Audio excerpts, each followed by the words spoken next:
اور دکھ درد جدائیاں سندا میں سجن حضور رو رو کے ایہو عرضاں کرتا رہندا میری عمر مدینے دے ٹبیاں دی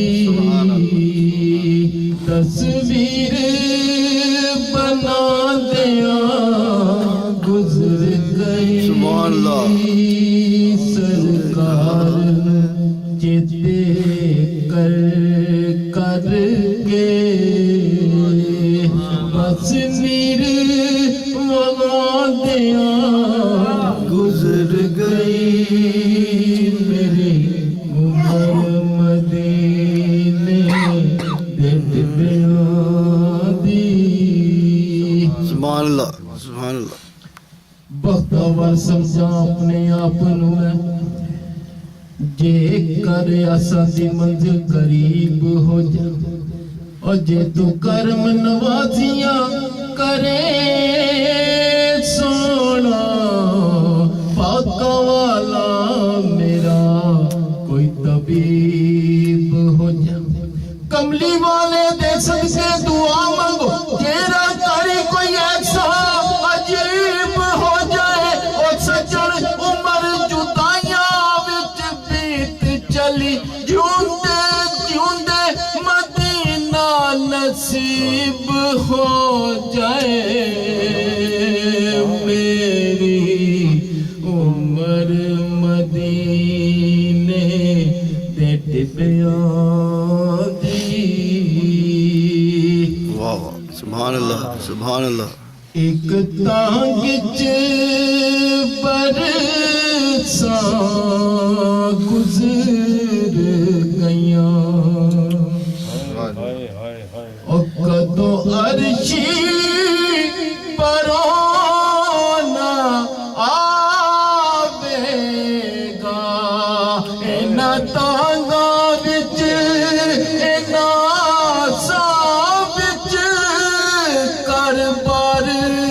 سجو دیا گزر گئی سبحان اللہ سبحان اللہ عمر مدینے دے ٹبیاں دی سبحان اللہ سبحان اللہ او کی دساں او کے میں گزر گئی کی دساں اوکے میں گزر گئی بس گزر گئی جویں گزر گئی کچھ راواں تک دیا گزر گئی کچھ اوسیاں گزر گئی میری عمر مدینے دے ٹبیاں دی سبحان اللہ جس خاک نصیباں والی تے ٹریا سلطان رسول او خاک تصور بچ چم چم اکھیاں نال لاندیاں گزر گئی میری عمر مدینے دے ٹبیاں دی سبحان اللہ سردار نکینا قبر وچ جے پوچھیا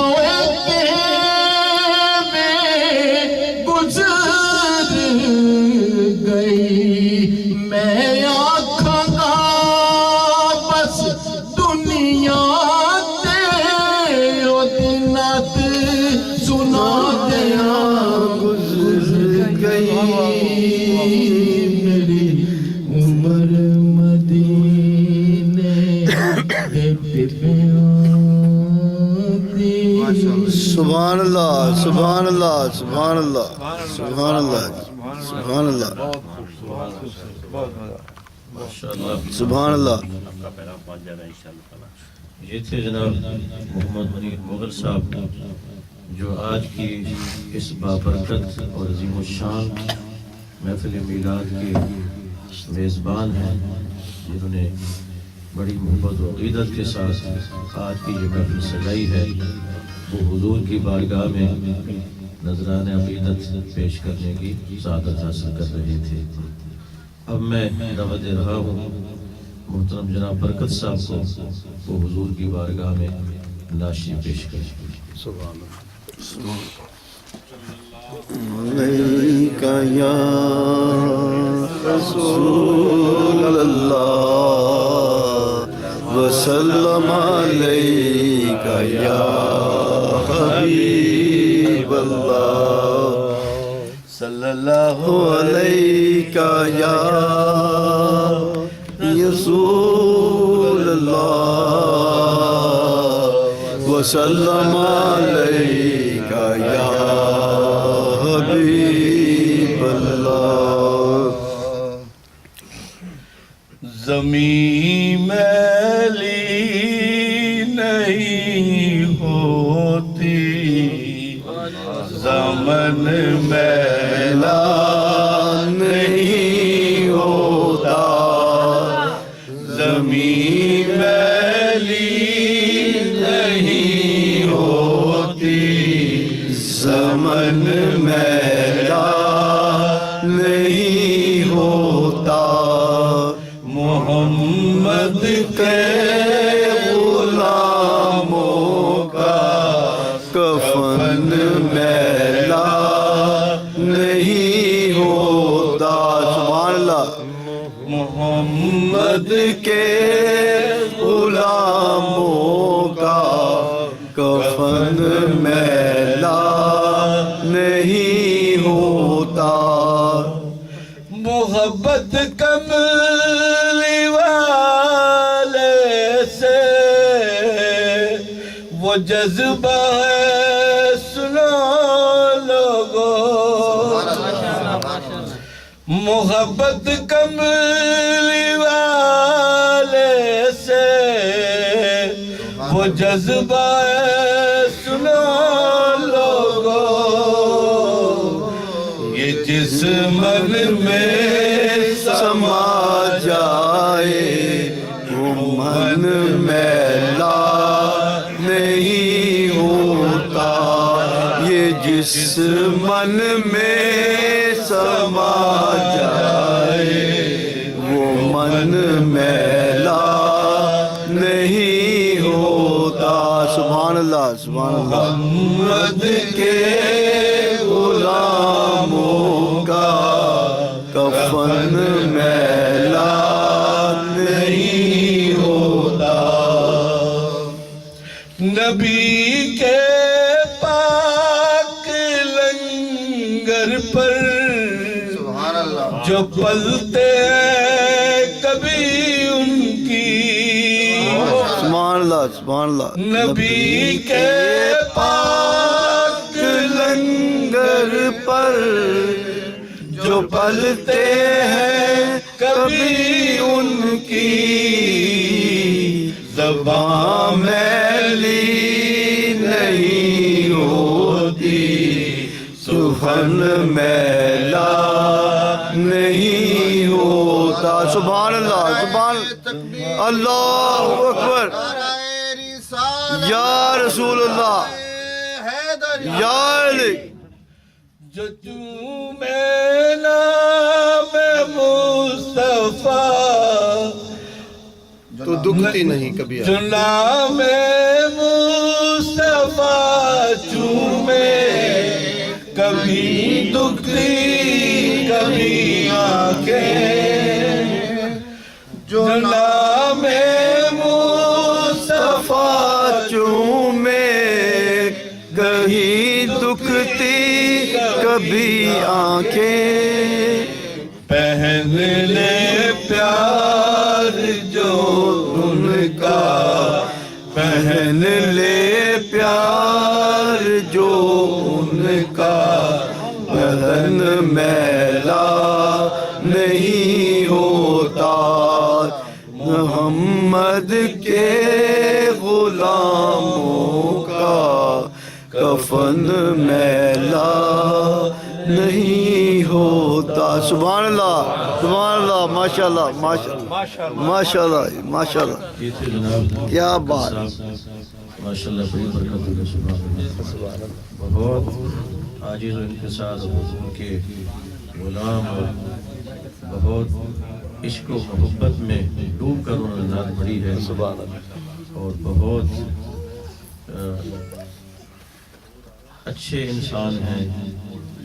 کتنے دنوں سے ہماری 12 روزہ محفل میں جناب فرحاد یاسین صاحب کو RTO کی گاڑی میں بٹھا کر تو لا رہے ہیں، اور ویسے بھی جہاں کہیں انہوں نے جانا ہوتا ہے تو برکت صاحب ان کو لے کر جاتے ہیں اور وہ حضور کی ثنا خوانی اور نعت خوانی کرتے ہیں۔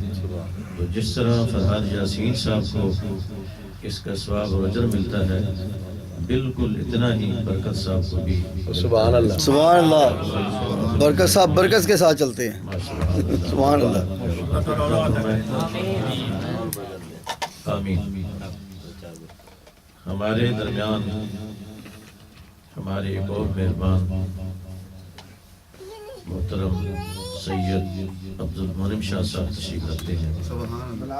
میں نے اپنے ان دوستوں کو کہا تھا جنہوں نے ان 12 روزہ محفل کا انعقاد کیا ہے، ہماری انتظامیہ اور ہمارے میلاد کے یہ ساتھی، کہ ہر محفل میں نعت خوانی اور کچھ تھوڑا سا مختصر سا بیان، تو جن میں شاہ صاحب کا نام بھی میں نے تجویز کیا تھا اور میں نے لکھا اشتہار میں۔ تو آج کی اس محفل میں سید عبدالمنعم شاہ صاحب کا مختصر بیان ہوگا۔ ان کی دینی خدمات میں اکثر لوگ واقف ہیں۔ کاٹریٹ کے اسلامک سینٹر میں جمعہ پڑھا رہے ہیں، اور وہاں جو نیا اور عظیم الشان ایک سینٹر بننے جا رہا ہے، جس کے لیے زمین اور پنڈی خرید لی گئی ہے، ان کو باغی آگے ان کے کچھ معاملات ہو رہے ہیں، ان بھی شاہ صاحب کا بہت بڑا حصہ ہے، بہت بڑی رہنمائی ہے کہ وہاں بھی ایک عظیم الشان اسلامک سینٹر جو ہے وہ عنقریب بننے جا رہا ہے۔ اور نیو یارک کے اندر CDs بکس تقسیم کرنا، اور مینہٹن کے اندر درس قرآن کی محفل ہر منڈے کو منعقد کرنا اور دوستوں کو وہاں جمع کرنا، کھانا کھلانا، یہ شاہ صاحب کی بہت بڑی خدمات ہیں۔ اور جہاں کہیں بھی مسئلہ کے لیے ضرورت پڑی ہے، وہاں شاہ صاحب پیش اور سب سے پہلے ہوتے ہیں۔ مینہٹن میں جو درس قرآن پاک ہوتے ہیں، ان میں کئی درس ہیں، 20 ایسے درس ہیں کہ جس میں میری حاضری ہوئی ہے۔ وہاں سے سحری کے وقت ایک آدمی کو بھیجنا اور اس نے پھر لے کے جانا، پھر چھوڑ کے جانا، وہاں لوگوں کو جمع کرنا، اکٹھے کرنا، ماشاءاللہ یہ بڑی خدمات ہیں۔ تو میں ان کی خدمت میں گزارش کروں گا کہ وہ آج کی اس محفل کے حوالے سے آقا نامدار صلی اللہ علیہ وسلم کی بارگاہ میں اپنی حاضری پیش کریں۔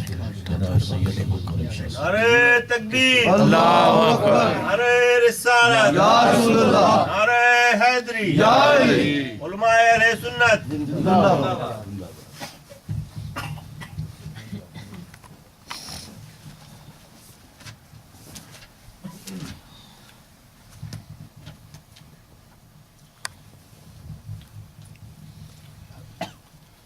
نحمده ونصلي ونسلم على رسوله الكريم، أما بعد فأعوذ بالله من الشيطان الرجيم، بسم الله الرحمن الرحيم. لقد من الله على المؤمنين إذ بعث فيهم رسولا من أنفسهم يتلو عليهم آياته ويزكيهم ويعلمهم الكتاب والحكمة وإن كانوا من قبل لفي ضلال مبين. صدق الله العظيم. إن الله وملائكته يصلون على النبي يا أيها الذين آمنوا صلوا عليه وسلموا تسليما. اللهم صل على سيدنا محمد وعلى آل سيدنا محمد. ایک مرتبہ درود پاک پڑھیں. اللهم صل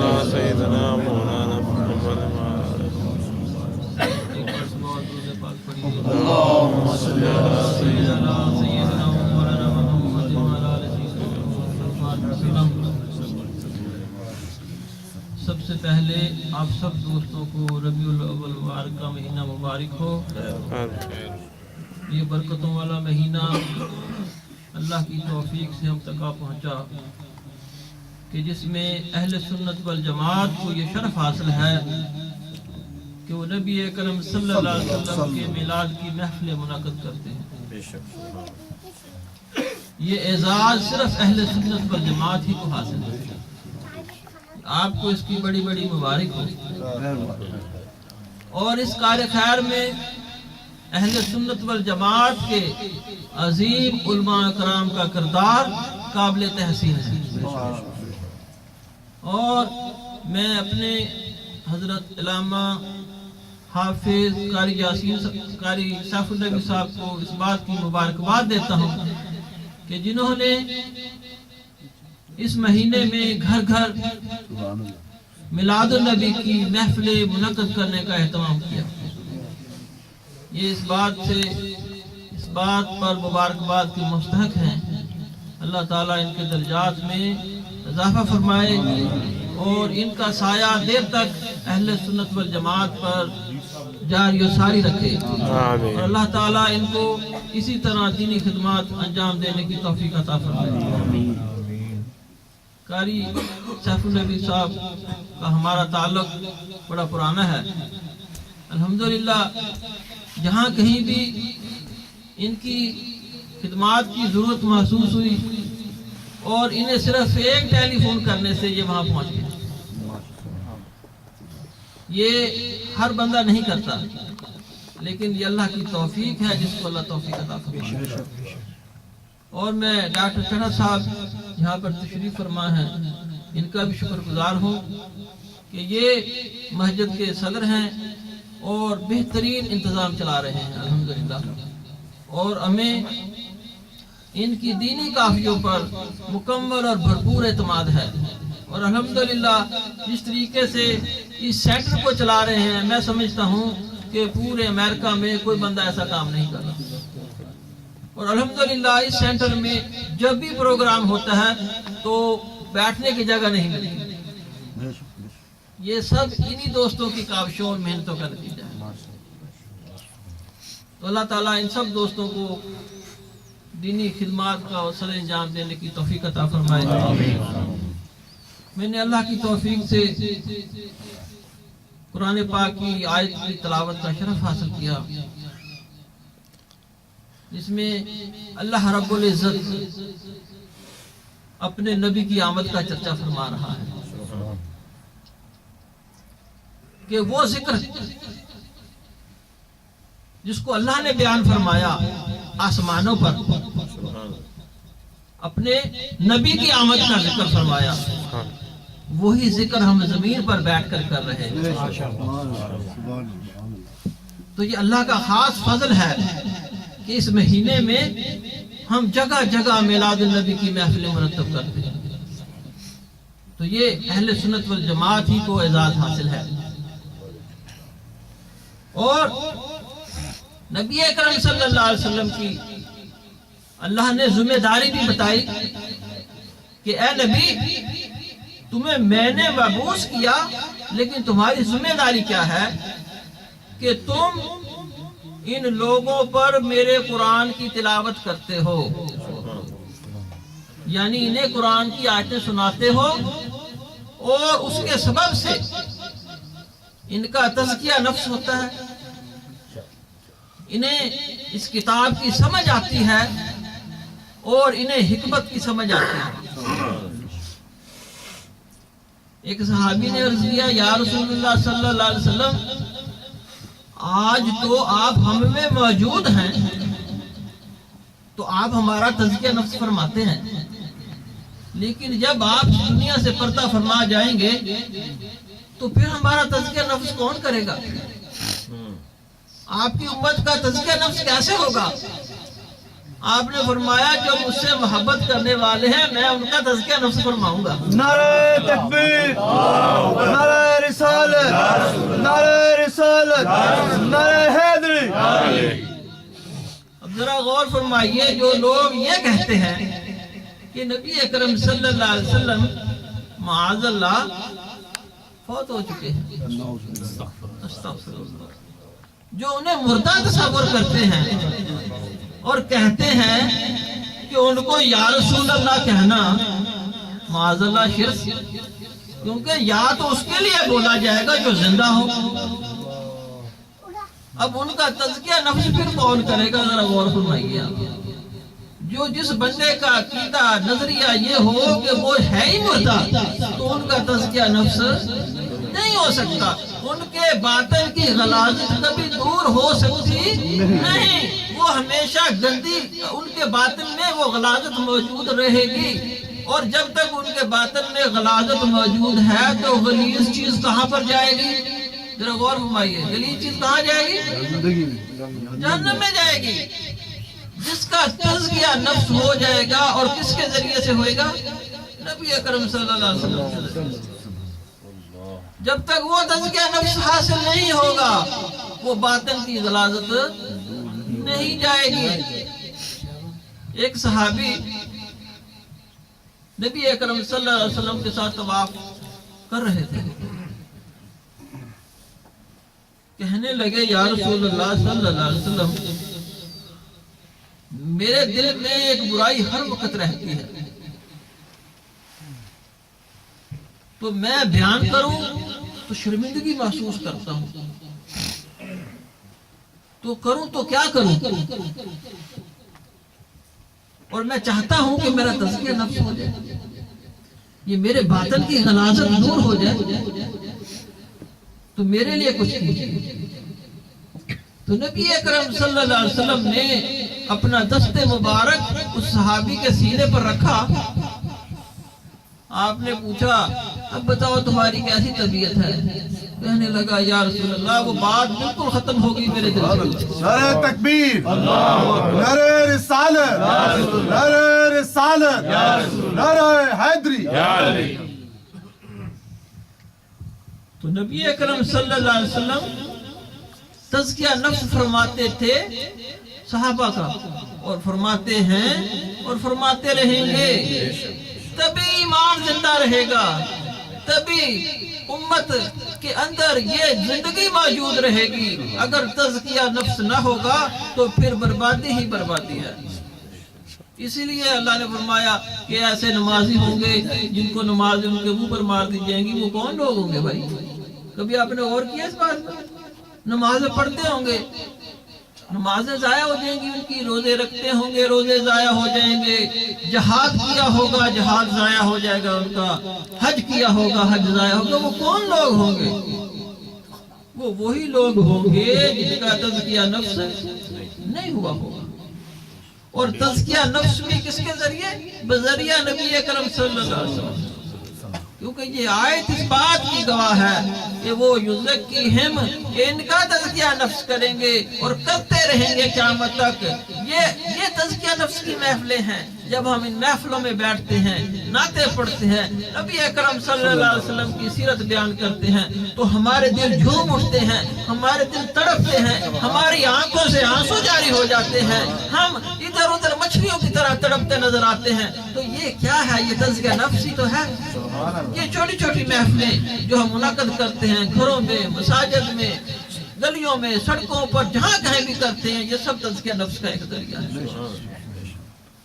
تو ہم جو اپنی محبت کا اظہار کرتے ہیں نبی اکرم صلی اللہ علیہ وسلم سے، تو نبی اکرم صلی اللہ علیہ وسلم تو ہمارے دلوں کو جانتے ہیں، ہماری محبت جو ہمارے دلوں میں ہے اس کو پہچانتے ہیں، اور اپنے امتیوں کی خبر رکھتے ہیں کہ کون میرا امتی مجھ پر درود و سلام بھیجتا ہے، کون میرا امتی میرے سے محبت کرتا ہے، کون میری سنتوں کو فروغ دیتا ہے، کون میرے شریعت کے آگے بڑھ کر کام کرتا ہے۔ تو وہ سب کو جانتے ہیں، پہچانتے ہیں۔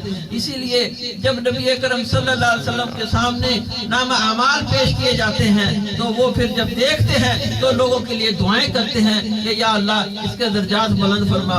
آپ دیکھتے نہیں کہ ایک شخص جو کبھی نماز کے قریب نہ گیا ہوتا ہو، وہ شخص روزے نہ رکھتا ہو لیکن صرف درود پاک پڑھتا ہو تو آپ کچھ عرصے کے بعد دیکھیں گے کہ الحمدللہ وہ نمازی بھی ہو گیا, اس نے داڑھی بھی رکھ لی, سر پہ ٹوپی بھی رکھ لی. تو کیا ہوا؟ یہ وہی دعائیں ہیں جو نبی اکرم صلی اللہ علیہ وسلم اس کے حق میں کرتے رہے. اس دعاؤں کے بدلے میں اللہ نے اس کا تزکیہ نفس فرما دیا اور وہ دنیا میں اور آخرت میں اس کے لیے کامیابی کے دروازے کھل گئے. تو اللہ تعالیٰ نے بے شمار نعمتیں عطا فرمائی, اتنی نعمتیں عطا فرمائی کہ ہم ان کا شمار نہیں کر سکتے. لیکن اللہ پاک نے کسی نعمت کے اوپر یہ نہیں فرمایا کہ یہ جو نعمت ہے نعمت عظمی ہے. لیکن جب نبی اکرم صلی اللہ علیہ وسلم کی باری آئی, ذات رسول صلی اللہ علیہ وسلم کہ اس دنیا میں آمد ہوئی, تو آپ اللہ فرماتا ہے کہ اے مومنو تم پر یہ احسان عظیم ہے, تم پر یہ احسان عظیم ہے. اے مومنو ذرا غور فرماؤ کہ جب کسی پر کوئی احسان ہو یا کوئی خوشی نصیب ہو تو وہ کیا روتا ہے, کیا وہ پریشان ہوتا ہے, کیا اس کو تکلیف ہوتی ہے, وہ کیا کرتا ہے؟ ذرا غور فرمایا آپ نے تو وہ تو خوش ہوتا ہے, وہ خوشی کا اظہار کرتا ہے. اور یہ انسانی طبیعت ہے, یہ انسانی نیچر ہے کہ جب اس کو کوئی چیز ملتی ہے تحفتاً یا اس کے اوپر کوئی عطا ہوتی ہے, اس کے اوپر رحمت ہوتی ہے, اس کے اوپر بلاسنگ ہوتی ہے تو وہ خوش ہوتا ہے, ناراض نہیں ہوتا. اور جب وہ خوش ہوتا ہے تو پھر وہ کیا کرتا ہے؟ اس کا اظہار کرتا ہے. اظہار کرتا ہے. اللہ آپ کا بھلا فرمائے. تو اظہار کسی کمرے میں بیٹھ کر نہیں ہوتا, وہ باہر نکلتا ہے, جھومتا ہے تاکہ لوگوں کو پتہ لگے کہ مجھے یہ خوشی نصیب ہوئی ہے. دیکھیے نا, اگر آپ اپنی کسی بیٹے بیٹی کی شادی کریں تو کیسے کرتے ہیں؟ سب کو پیغام پہنچاتے ہیں, پھر آپ پوری مجلس منعقد کرتے ہیں, بڑی خوشی کا اظہار کرتے ہیں کہ آپ کے اوپر جو ذمہ داری تھی وہ پوری ہو رہی ہے. تو اسی طرح نبی اکرم صلی اللہ علیہ وسلم کی اس دنیا میں آمد سے دنیا پر جو گھٹا ٹوپ اندھیرے چھائے ہوئے تھے اور جو ظلمت کے بادل چھائے ہوئے تھے وہ سب چھٹ گئے. ذرا عرب کی تاریخ تو اٹھا کر دیکھیں کہ اس وقت کے لوگ کس طرح کی گھڑیا ترین زندگی بسر کر رہے تھے کہ چھوٹی چھوٹی بچیوں کو زندہ دفن کرتے تھے, سودی کاروبار کرتے, شرابیں پیتے اور ہر طرح کا برا عمل کرتے. تو لیکن جب نبی اکرم صلی اللہ علیہ وسلم اس دنیا میں تشریف لائے تو یہ سارے کا سارا نقشہ بدل گیا. وہ صحابی جو کہ پہلے گھنا ڈوب اندھیروں میں ڈوبے ہوئے تھے پھر وہ روشنیوں میں چلے گئے. آج ان صحابہ کا جب نام آتا ہے تو ہماری گردنیں جھک جاتی ہیں, ہم ادب سے ان کا نام لیتے ہیں اور کہتے ہیں رضی اللہ تعالی عنہ. کسی صحابی کا نام آ جائے تو کیا کہتے ہیں؟ رضی اللہ تعالی عنہ. اور کسی صحابیہ کا نام آ جائے تو رضی اللہ تعالی عنہا. تو پھر ہم انہیں ادب سے ان کا نام لیتے ہیں. تھے تو وہ بھی انسان ہی, لیکن کس نسبت سے ان کو یہ مقام حاصل ہوا؟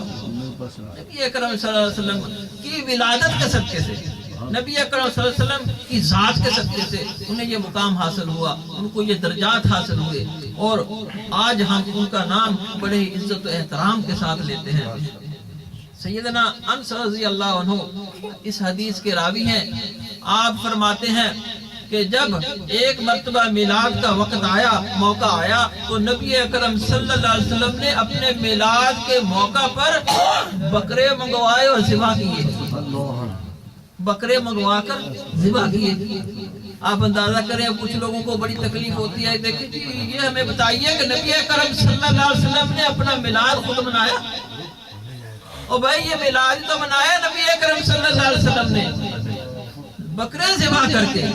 اس کی گواہی حضرت انس رضی اللہ عنہ دے رہے ہیں, اور اس کو حدیث کو نقل کیا ہے امام بہقی نے سنن الکبریٰ میں. امام بہقی نے سنن الکبریٰ میں اس حدیث کو نقل کیا جس کے راوی حضرت انس رضی اللہ عنہ. اور حتیٰ کہ آپ کے دادا حضرت عبد المطلب رضی اللہ عنہ, انہوں نے نبی اکرم صلی اللہ علیہ وسلم کی ولادت کے اوپر بکرا ذبح فرمایا, خوشی کا اظہار کیا. تو یہ خوشی کا اظہار کرنا یہ کوئی عیب نہیں ہے,